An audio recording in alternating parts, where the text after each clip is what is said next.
کبھی دل میں یہ خیال آتا ہے کہ کوئی بھی بچہ ایسا نہ ہو جو اسکول جانے سے رہ جائے. کبھی کبھی دل میں یہ خیال آتا ہے کہ کوئی اس وجہ سے موت کی آغوش میں نہ چلا جائے کہ اس کا علاج نہیں ہو پایا. اور یہ دونوں چیزیں تبھی ممکن ہیں جب کسی شخص کے معاشی حالات بہتر ہوں. معاشی حالات بہتر ہیں، انکم ٹھیک ہے، تو پھر بچوں کو اسکول بھی بھیجے گا، بیمار ہونے پر اپنوں کا علاج بھی کروائے گا. تو پھر ان لوگوں کا کیا جو لوگ معاشی طور پر، مالی طور پر بہتر نہیں ہیں، جو غریب لوگ ہیں؟ تو کیا پھر ان کو اپنے بچوں کو اسکول نہیں بھیجنا چاہیے؟ تو کیا ان کے لیے یہ مقدر بن گیا ہے؟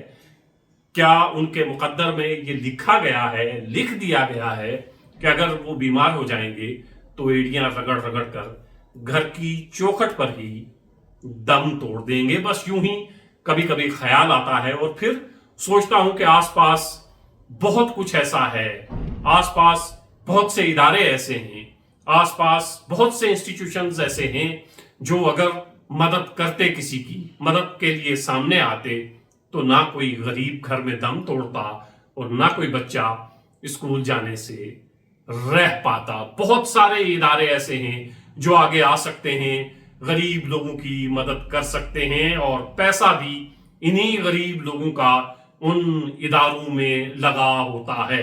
ان اداروں کے پاس کوئی ایکسٹرا انکم سورس نہیں ہے. یہی غریب لوگ پیسہ وہاں دیتے ہیں تھوڑا تھوڑا کر کے، لیکن یہی تھوڑا تھوڑا پیسہ جب اکٹھا ہوتا ہے تو بہت پیسہ بن جاتا ہے.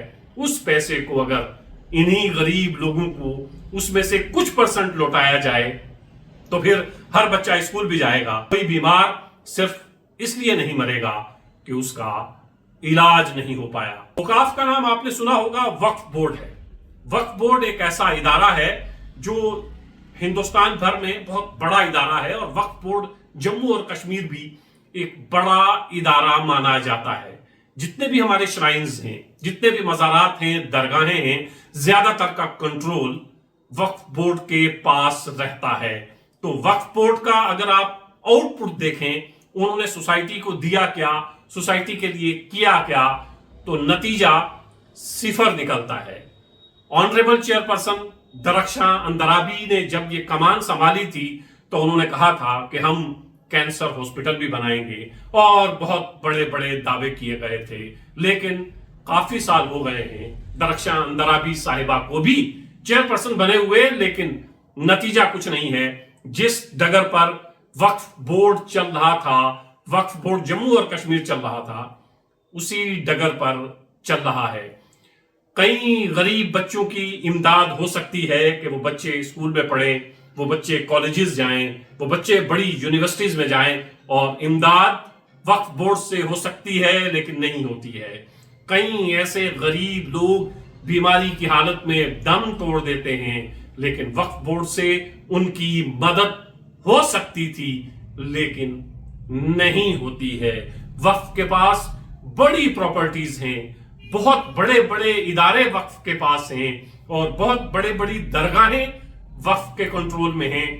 اور درگاہوں کے علاوہ کمرشل پراپرٹیز جموں اور کشمیر میں بے شمار ہیں جو وقف کے پاس ہیں. لیکن اول دن سے لے کے اب تک وقف کا نظام کچھ اس طرح چلتا رہا ہے کہ اس نظام میں ان سب چیزوں کے بارے میں سوچنے کے لیے کسی کے پاس فرصت ہی نہیں تھی. سوچئے یہ جتنی درگاہیں ہیں، جتنے مزارات ہیں، جتنے شرائن ہیں، سب پہ کون جاتا ہے؟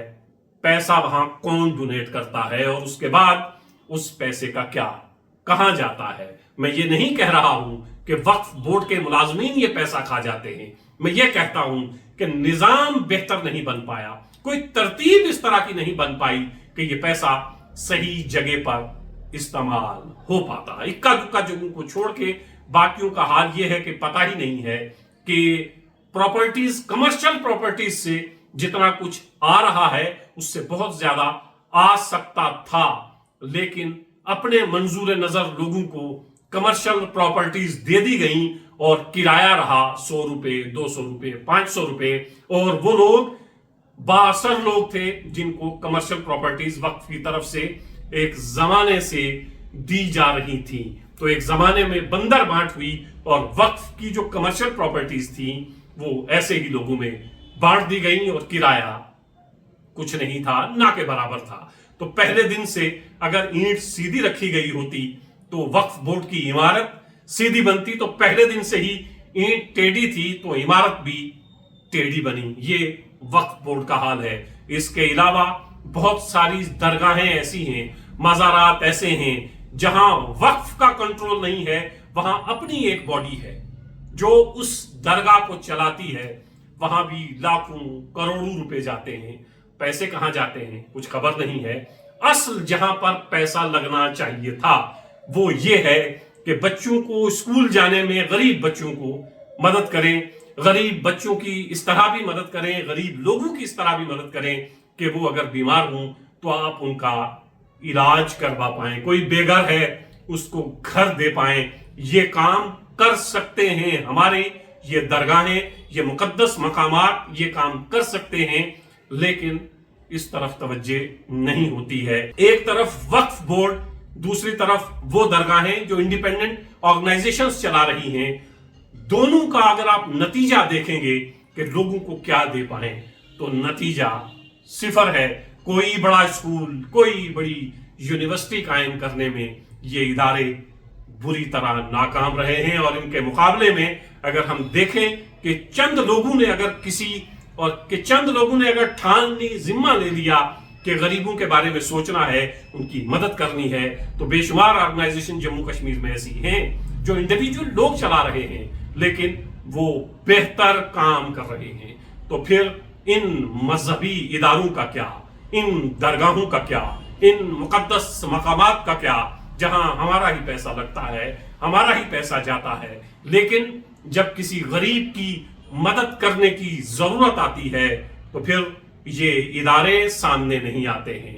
تو پھر ان اداروں پر چڑھاوا چڑھانے کا کیا مطلب، تو پھر ان اداروں پر نظر و نیاز دینے کا کیا مطلب کہ اس کا غریب لوگوں کو فائدہ نہ پہنچے۔ وہ لوگ جو تڑپ تڑپ کر مر رہے ہیں ان کے علاج کے لیے اگر آپ آگے نہیں آتے ہیں تو پھر سمجھیے کہ اس کا مقصد فوت ہو رہا ہے۔ وقف بورڈ سے لے کے وہ ادارے یا وہ آرگنائزیشن جو لوگوں کے چندے سے چلتی ہیں، وہ اگر غریب کی مدد کو آگے نہیں آتی ہیں، پڑھائی میں اس کی مدد نہیں کرتے ہیں، جب وہ بیمار ہوتا ہے اس کے علاج کے لیے آگے نہیں آتے ہیں، تو پھر ان اداروں کا کوئی مقصد نہیں ہے۔ ان لوگوں کو بھی سوچنا ہے جو آنکھیں بند کر کے ان اداروں پر لاکھوں کروڑوں روپے ڈونیٹ کرتے ہیں نظر و نیاز کی صورت میں یا کسی دوسری شکل میں، تو پھر واپس کیا ملتا ہے۔ آس پاس دیکھیے گا، کیا کوئی گاؤں میں بیمار ہوا اس کے علاج کے لیے یہ لوگ پہنچے؟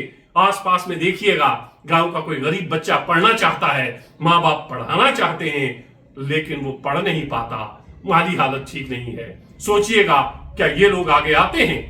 نہیں آتے ہیں۔ تو پھر یہ لمحہ فکریہ ہے، سوچنے کا مقام ہے ہم سب لوگوں کے لیے، اور مل بیٹھ کر سوچنے کا مقام ہے ہمارے بزرگوں کے لیے، ہمارے انٹلیکچوئلز کے لیے، سوسائٹی کے لیے، کہ سوچئے کس طرح ہم ایک ایسا میکانزم بنائیں، کس طرح ہم ایک ایسی سوسائٹی بنائیں، کس طرح ہم ایک ایسا سماج بنائیں جو سماج یہ سوچے کہ کمزور طبقے کو آگے کیسے لانا ہے، غریب طبقے کو آگے کیسے لانا ہے۔ یہ چند گزارشات ہیں، مجھے یقین ہے، مجھے امید ہے کہ یہ باتیں آپ کو پسند نہیں آئیں گی، کڑوی باتیں ہیں، لیکن یہ سچ ہے۔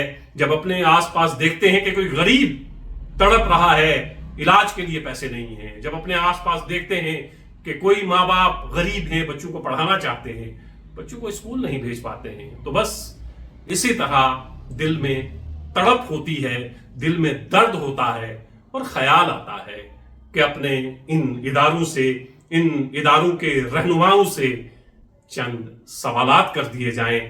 وہی سوالات کرنے کی جسارت کبھی کبھی کر لیتا ہوں اور سوچتا ہوں کہ اگر ہم بھی نہ بولے تو پھر کون بولے گا۔